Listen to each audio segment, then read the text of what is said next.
Imagine करो 2 दोस्त हैं, पहले दोस्त का नाम है अनुराग और दूसरे दोस्त का नाम है अर्नव। अब ये जो अनुराग है ना, इसकी एक बहुत ही ज़्यादा बुरी आदत है कि अगर इसके मन में कोई थॉट आता है जो उसे पता है कि ये थॉट बहुत ज़्यादा धांसू है और डेफ़िनेटली अगर मैं इसके कुछ सालों तक अगर इस पर मैं काम करूँगा, तो डेफ़िनेटली है कि मैं मल्टी मिलियनेयर बन जाऊँगा। लेकिन जो ये अनुराग है ना, ये अपने गोल्स को अपने गधे दोस्तों को चिल्ला-चिल्ला कर बता देता है, जो गधे दोस्त इसके क्लास में भी गधे हैं और रियल लाइफ़ में भी माइंडसेट में तो गधे ही हैं ही। अब जो ये अनुराग होता है, जब इसका मज़ाक उड़ाया जाता है तो इसे लगता है कि जो मेरा गोल्स था वो उतना ज़्यादा असरदार नहीं था और उसमें वो बात ही नहीं थी। जिससे वो उस गोल को बिना अचीव किए उसे ड्रॉप आउट कर देता है और वहीं उस गोल के बारे में अर्नव को पता चलता है और अर्नव को उस गोल में इंटरेस्ट आ जाता है। अब अर्नव अपने अब क्योंकि गोल बड़ा था तो अर्नव उसे अचीव अकेले नहीं कर पाता। तो उसने कुछ सेम माइंडसेट वाले अपने दोस्त को उसमें शामिल कर लिया। और जब उसने शामिल किया तो लगातार वो बिना रुके उस गोल पर 5 साल तक काम किया। 5 साल बाद उसने उस गोल को अचीव भी किया। लेकिन अब सबसे बड़ा ट्विस्ट यहीं आता है कि दोनों के स्कूल में 5 साल बाद एक इवेंट होता है जिसमें अनुराग भी आया होता है और अर्नव भी आया होता है। अब ये जो अनुराग होता है ना, ये ₹50 वाली चप्पल और ₹150 वाली मेरी तरह टी-शर्ट पहन कर आया होता है और क्लास में सिर्फ सभी लोग उसे ही देख रहे थे। कुछ लोग इसका मज़ाक भी उड़ा रहे थे, लेकिन ये उतना ज़्यादा उन्हें सीरियस नहीं ले रहा था। वहीं पर एंट्री होती है हमारे अर्नव भैया जी की। जब अर्नव की एंट्री होती है ना, तो वो ब्लैक कलर सूट बूट और ब्लैक कलर शूज में जब अपनी मर्सिडीज कार से उतरता है ना, तो क्लास के सभी दोस्त, क्लास की सभी लड़कियां, इवन उसकी क्रश भी उसे देखती रह जाती हैं। जब वो उतरता है तो उसका ऑरा, उसका इम्पैक्ट, उसके चलने का तरीका, उसकी फिजिक, सभी लोग सिर्फ उसे नोटिस कर रहे थे, लगातार सब उसे ही घूरे जा रहे थे। और इसी कारण जैसे वो इतना ज़्यादा अमीर था तो क्लास की सभी लड़कियाँ उससे चिपक-चिपक कर बात करने की कोशिश कर रही थी। लेकिन अर्नव तो अपना अर्नव सिग्मा बॉय, तो उसने किसी को भाव नहीं दिया और इवेंट खत्म हुआ और दोनों लोग अपने घर चले गए। अब आई होप जो इसमें फर्स्ट वाला लड़का होगा यानी अनुराग, वो तुमसे रिलेटेबल लगा होगा और अगर रिलेटेबल लगा है तो this video specially for you. देखो, एक चीज़ इस चीज़ को शुरू करने से पहले कि एक चीज़ और बताना चाहूँगा कि ये जो अनुराग था ना और ये जो अर्नव था, इन दोनों में एक ही चीज़ का डिफरेंस था, एनवायरनमेंट, डिसिप्लिन। और जो ये जो अनुराग और अर्नव थे ना, इन दोनों में सिर्फ 2 चीज़ों, सॉरी 3 चीज़ों का डिफरेंस था। पहला तो अर्नव जो था उसने अपने गोल्स को किसी को शेयर नहीं किया, किसी को चिल्लाया नहीं और अगर बताया भी तो सिर्फ उन लोगों को जो उसके सेम माइंडसेट वाले थे, जो उसके उस जर्नी में उसका बहुत ज़्यादा हेल्प करते और उसे ग्रो करने में मदद करते। और एक चीज़ का जो डिफरेंस था वो था एनवायरनमेंट का, यानी जो अनुराग का एनवायरनमेंट था और जो अर्नव का एनवायरनमेंट था वो तो हम सबको पता है। और जो थर्ड चीज़ थी वो थी डिसिप्लिन, यानी जो अनुराग का डिसिप्लिन था, उसके बात करने का तरीका, उसके चलने का तरीका, इवन उसके, यार पता नहीं वो किन-किन लोगों के साथ रहता था, लेकिन डिसिप्लिन का भी बहुत बड़ा फ़र्क था। और वीडियो को स्टार्ट करने से पहले यार एक चीज़ बहुत अच्छे से कहना चाहूँगा कि मैं अभी बिगिनर क्रिएटर हूँ।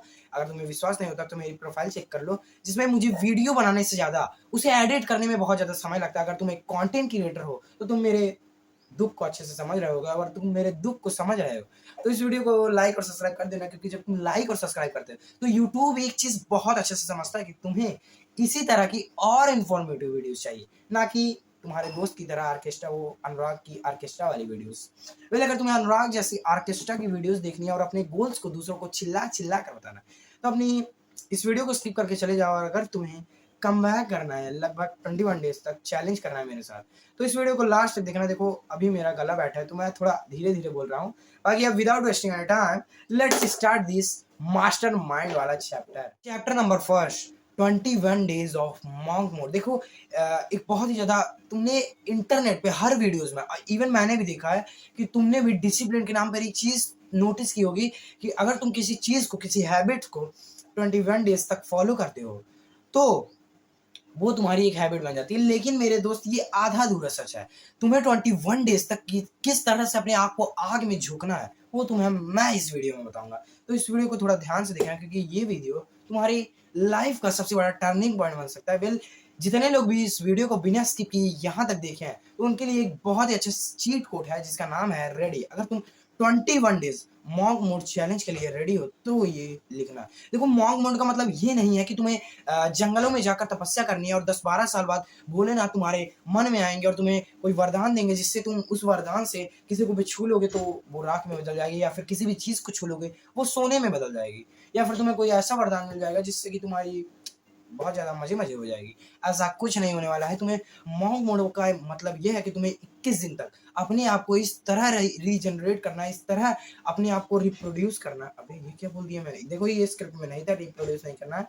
अपने आप को इस तरह चेंज करना है कि तुम एकदम परिवर्तित हो जाओगे। और श्री कृष्ण का एक बहुत अच्छा स्टेटमेंट है, स्टेटमेंट तो नहीं, भागवत गीता में श्री कृष्ण ने एक चीज़ बहुत अच्छे से कही है कि पता नहीं संसार का सबसे बड़ा नियम है। तो तुम्हें अगर परिवर्तित होना है तो मेरे साथ 21 डेज़ का मॉन्क मोड चैलेंज करना होगा। और ये मॉन्क मोड चैलेंज भी सिर्फ़ वही लोग कर पाएँगे जिनके पास जिगरा नाम की चीज़ है। फॉर एग्ज़ाम्पल ये मुझे ही देख लो भाई, लगातार मैं वीडियोज़ डालता हूँ दूसरे की वाई-फाई लेकर और उसके बाद डेली अपने आप को आग में झोंकता हूँ। तुम मानो या ना मानो, मैं तुम्हें एक चीज़ बहुत अच्छे से क्लियर कर देना चाहूँगा कि जो मैं हूँ यानी कि मैं अभी जहाँ पर हूँ, ये मैं पहले नहीं था। मैं डेली रील्स स्क्रॉल करता था, डेली 10-15 वीडियोज़ डाउनलोड होती सॉरी यार, मूवीज़ डाउनलोड होती थी और उन सारी मूवीज़ को मैं ल रात तक, पूरी आखिरी रात तक मैं देखता था और सुबह 10-12 बजे तक उठता था लाइक यू, यानी तुम्हारी तरह मैं रोज़ रात को 12 बजे, अबे यार ये क्या बोल रहा हूँ यार मैं, रोज़ सुबह 10 से 12 बजे उठता था और धीरे-धीरे मुझे ऐसा लगने लगा कि मेरी लाइफ़ एकदम बेकार हो रही है। और उसके बाद जो मैंने कमबैक किया वो जब मैं सक्सेसफुल हो जाऊँगा इस कंटेंट क्रिएशन की दुनिया में, तब तुम्हें खुद ही पता चल जाएगा। तो without wasting any time, let's start this chapter number first. अब इसे और अच्छे से डिफाइन करेंगे तो तैयार हो जाओ। अगर तुम्हारे पास 2 आँखें हैं तो 4 आँखें लगा लो, अगर तुम्हारे पास 2 कान हैं तो 4 कान लगा कर सुनो, क्योंकि जब तुम पूरे पोटेंशियल से, पूरे ताकत लगाकर इस वीडियो को देखोगे तो डेफिनिटली है, तुम्हें कमबैक करने से कोई नहीं रोक सकता।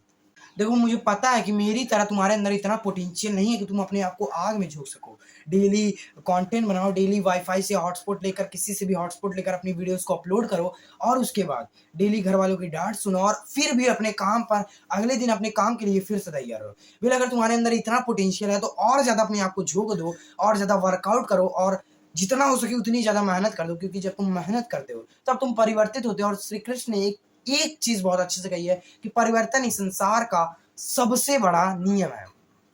वेल 21 डेज़ तक तुम्हें कोई भी मतलब कोई भी चीज़ नहीं करनी। देखो 21 डेज़ तक तुम्हें कोई भी रील्स, शॉर्ट्स या फिर कुछ भी ऐसे फालतू की चीज़ें नहीं देखनी है जिससे तुम्हें लगे कि तुम डिस्ट्रैक्ट हो रहे हो। फॉर एग्ज़ाम्पल के लिए तुम ऑर्केस्ट्रा की वीडियोज़ देखना छोड़ दो और कुछ प्रोडक्टिव वीडियो देखो। फॉर एग्ज़ाम्पल के लिए राज सामानी एक बहुत अच्छे क्रिएटर हैं जिनकी वीडियोज़, जिनकी पॉडकास्ट मैं खुद पर्सनली देखता हूँ, तो तुम लाइक उनके देख सकते हो या फिर अविनाश कुमार जैसे क्रिएटर को देख सकते हो जिनका यूट्यूब चैनल का नाम है एस्थेटिक केविल। और जब भी फ़ोन लो या तो प्रोडक्टिव वीडियो देखो या तो अच्छी वीडियोज़ देखो। लेकिन अगर तुम्हें एंटरटेनमेंट चाहिए तो तुम तारक मेहता का उल्टा चश्मा देख सकते हो, क्योंकि उस एपिसोड से भी, उस चीज़ से भी, उस सीरियल से भी तुम कुछ भी कह लो, तुम्हें कुछ ना कुछ सीखने से मिलता है और मैं तो उसे ही देखता हूँ। वेल, और दूसरी चीज़ ये है कि तुम्हें लगातार 3 घंटे बिना मोबाइल के यार पढ़ना है। तुम्हें 3 घंटे बिना मोबाइल के पूरे काम को अपने करना है। फॉर एग्ज़ाम्पल कि अगर तुम कंटेंट क्रिएटर हो, तो तुम 3 घंटे बिना फ़ोन के अपना कंटेंट का जो स्क्रिप्ट है उसे लिखोगे बिना आलस के। और अगर तुम एक स्टूडेंट हो यानी मेरी तरह, तो तुम बिना फ़ोन को अपने आस-पास रखे तुम 3 घंटे लगातार पढ़ोगे बिना फ़ोन को अपने आस-पास रखे।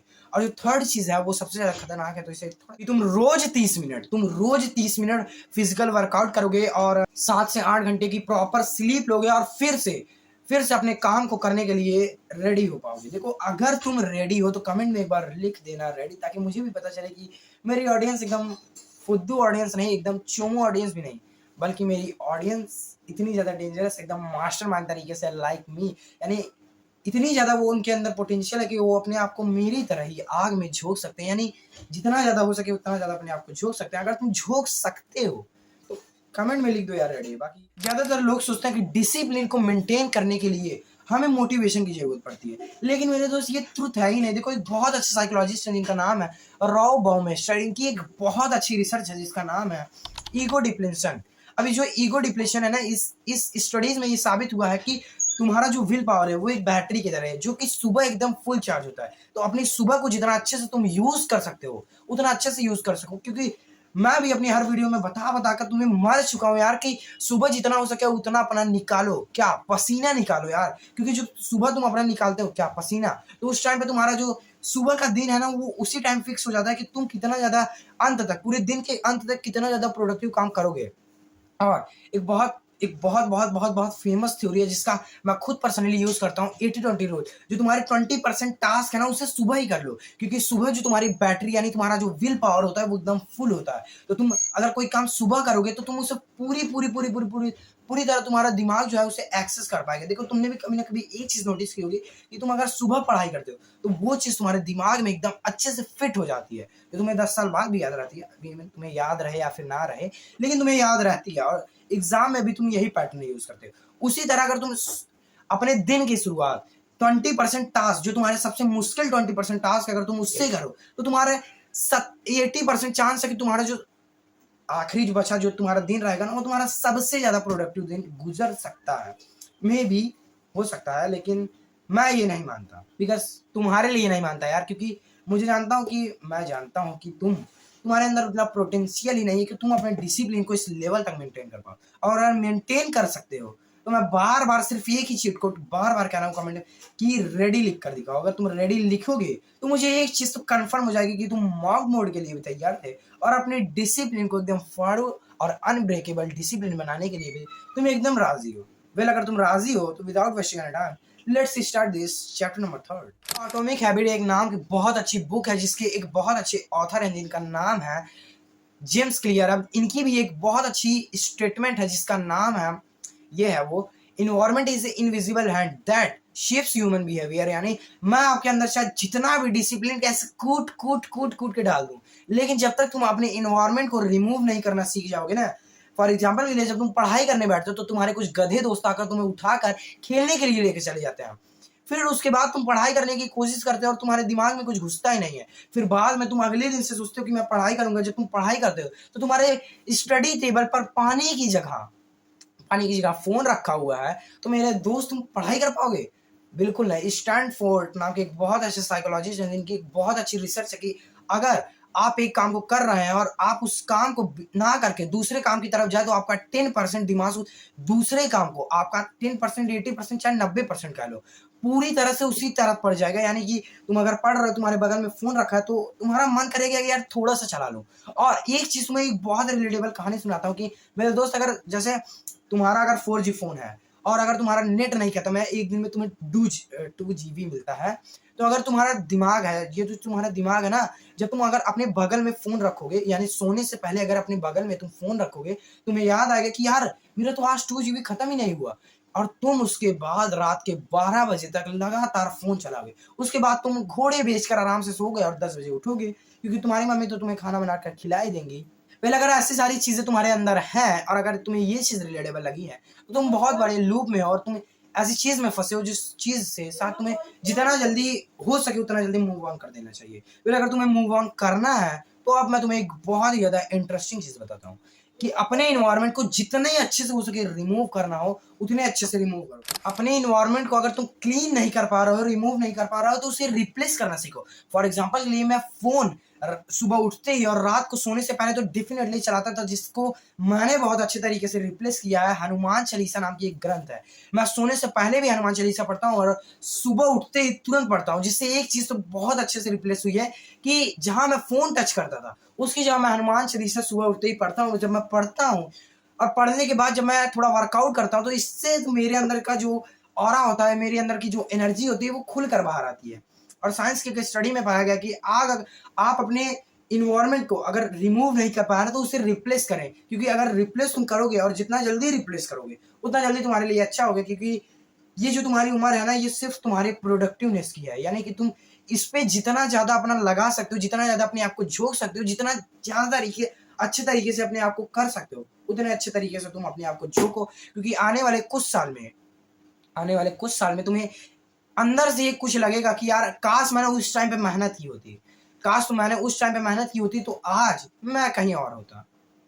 इसीलिए मेरे दोस्त, मैं सिर्फ तुम्हें जाने से पहले, वीडियो को खत्म करने से पहले सिर्फ एक चीज कहना चाहूंगा कि अपने आप को कभी खत्म मत होने देना, नई चीजें ट्राई करते रहना, क्योंकि जब तुम नई चीजें ट्राई करते हो तो तुम परिवर्तित होते हो। और श्री कृष्ण का एक बहुत बहुत बहुत ही प्यारा स्टेटमेंट है कि परिवर्तन इस संसार का सबसे बड़ा नियम है। बाकी मिलते हैं अपनी अगली वीडियो में किसी अगले टॉपिक के साथ, तब तक के लिए नमस्कार।